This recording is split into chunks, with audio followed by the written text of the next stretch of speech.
नमस्कार, मैं हूं संजय शर्मा। आप देख रहे हैं 4 PM न्यूज नेटवर्क। साहेब कमाल करते हैं। जब परेशान होते हैं तो तुरुप का इक्का निकालते हैं और तुरुप के इक्के से जो चाल चलते हैं वो भी लाजवाब होती है। साहेब की तरकश में कई तीर हैं।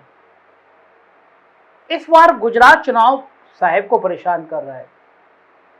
साहेब दुखी हैं, छोटे साहेब दुखी हैं, दोनों गुजरात में डेरा डाल रहे हैं। साहब को लगता है, पता है, यकीन है कि अगर गुजरात गया तो 2024 गया और 2024 तक पहुंचते पहुंचते बहुत बड़ी भारी मुसीबतें सामने आ जाएंगी। तो साहेब ने 2024 का ब्लूप्रिंट तैयार किया है और 2024 के ब्लूप्रिंट में साहेब के सबसे पसंदीदा मोरे बादशाह और वजीर तय कर दिए गए हैं। साहेब ने शतरंज की चौसर बिछा दी है, पासे फेंक दिए हैं। बादशाह हैं ओवैसी और वजीर हैं मायावती। बादशाह खड़ा रहेगा, चाल चलेगा, वजीर बचाएगा और पाजी पलटेगा।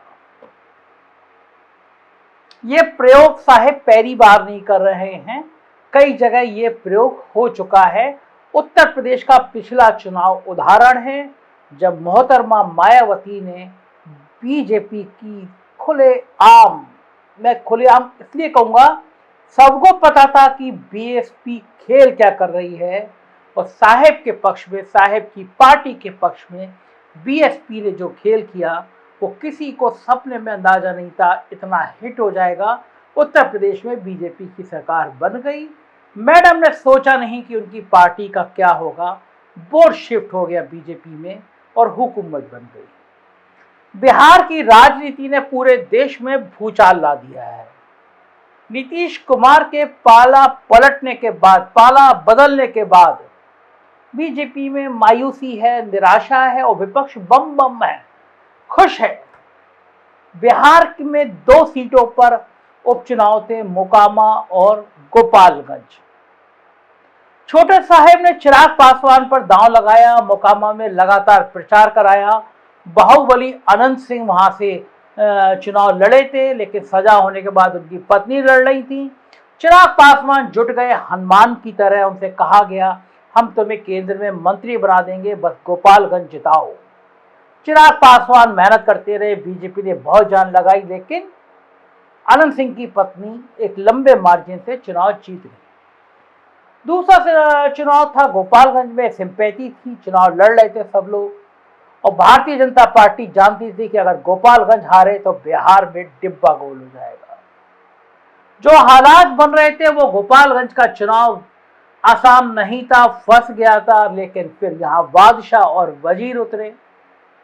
बादशाह ने कहा हजूर हम हैं और वजीर ने कहा हजूर हम भी हैं। ओवैसी के प्रत्याशी को लगभग 12,000 और बहन जी के प्रत्याशी को 8,000 वोट मिले, यानी दोनों ने 20,000 वोट हासिल किए और भारतीय जनता पार्टी के प्रत्याशी सिर्फ 1200 वोटों से चुनाव जीत गए। अगर ओवैसी और मायावती जी के प्रत्याशी जोड़ दो तो 20,000, जीत का अंतर सिर्फ 1200। तो ये बादशाह और वजीर का प्लान अब देश भर में बनाया जा रहा है। ओवैसी साहब ने कह दिया कि हम गुजरात में भी लड़ेंगे, हम कर्नाटक में भी लड़ेंगे, हम मध्य प्रदेश में भी लड़ेंगे और हम राजस्थान में भी लड़ेंगे। बिहार में ओवैसी साहब पहले लड़े, काफी सारी संख्या में सीटें ओवैसी साहब के प्रत्याशियों की बदौलत बीजेपी ने जीती। बीजेपी भी नमक का हक अदा करती है। जब हैदराबाद म्युनिसिपैलिटी कॉर्पोरेशन के चुनाव होते हैं, छोटे से चुनाव होते हैं, तो गृह मंत्री अमित शाह जाते हैं, उत्तर प्रदेश के मुख्यमंत्री योगी आदित्यनाथ जाते हैं। मतलब हैदराबाद म्युनिसिपल कॉर्पोरेशन का चुनाव इतना बड़ा बना दिया जाता है कि अंतर्राष्ट्रीय स्तर पर उसकी गूंज होने लगती है कि म्युनिसिपल कॉर्पोरेशन का चुनाव जिताने के लिए बीजेपी को दिल्ली से अमित शाह और योगी आदित्यनाथ आए हैं। सबसे बड़ा ओवैसी को दुश्मन बनाते हैं। वो कहते हैं कि ओवैसी बहुत खलनायक हैं और यही नायक और खलनायक का खेल चाहते हैं टीवी चैनल गोदी मीडिया दिखाता रहे। वो तो कहते हैं हजूर जो तुमको पसंद हम वही बात करेंगे। टीवी चैनल दिन भर ओवैसी को दिखाते हैं, मुस्लिम वोटों का बंटवारा होता है और बीजेपी की बल्ले बल्ले होती है। अब यह प्लान किसी से छुपा नहीं। साहब जानते हैं कि गुजरात में हालत पतली है। लोग मान रहे थे आम आदमी पार्टी सिर्फ कांग्रेस के वोट काटेगी, लेकिन ऐसा नहीं हो रहा। कांग्रेस के वोट कटेंगे, उससे ज्यादा बीजेपी के वोट गड़बड़ हो जाएंगे, इसकी भी आशंका जताई जा रही है। अहमदाबाद, सूरत, शहरी इलाके में आम आदमी पार्टी बहुत ज्यादा अच्छा काम कर रही है। लोग अट्रैक्ट हो रहे हैं। मुफ्त बिजली, मुफ्त पानी, और ये शहरी वोट है, ये बीजेपी का वोट है। गुजरात में बीजेपी बहुत कंफर्ट हालत में हो ऐसा भी नहीं है। 2007 के चुनाव में भारतीय जनता पार्टी को 49 और कांग्रेस को 38, यानी बीजेपी को 49 और कांग्रेस को 38% वोट मिले थे। 2012 में फिर बीजेपी का 1% वोट कम हुआ 48 और कांग्रेस का 1% बढ़ा 39। 2017 में फिर 2007 जैसी स्थिति, बीजेपी 49 और कांग्रेस 41, यानी बीजेपी का जो वोट है वो 48-49 के आसपास स्थिर है। और 2007 के बाद से कांग्रेस अपना 2-3% वोट बढ़ा रही है, पहले 38, फिर 39 और फिर 41।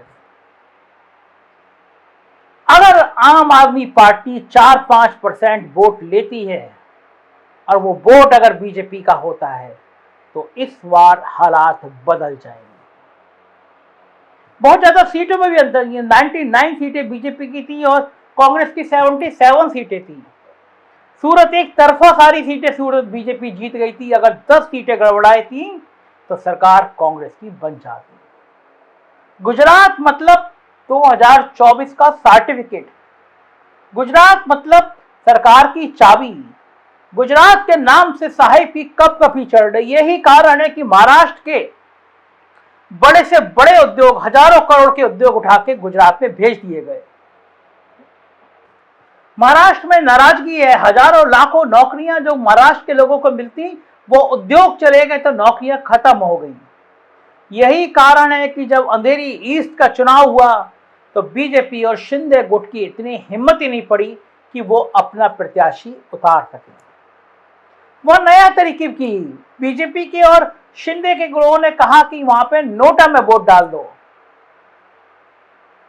उद्धव का कैंडिडेट जीता और सेकंड नंबर पे नोटा रहा। 12,000 वोट नोटा को मिले। उद्धव ठाकरे ने कहा अगर बीजेपी लड़ती तो उसको भी 12,000 वोट मिलते। लोग नाराज हैं। आप देखिए महाराष्ट्र के हालात क्या हैं। भारतीय जनता पार्टी अपना कैंडिडेट उतारने की हिम्मत नहीं कर सकी। ये साहब को समझ आ रहा है बहुत ज्यादा सीटें हैं, उत्तर प्रदेश के बाद सबसे ज्यादा सीटें हैं और ये 2024 में महाराष्ट्र गले में अटकने वाला है। तेलंगाना से बहुत उम्मीद थी। कांग्रेस के प्रत्याशी थे, पहले विधायक रह चुके थे, जयपाल रेड्डी।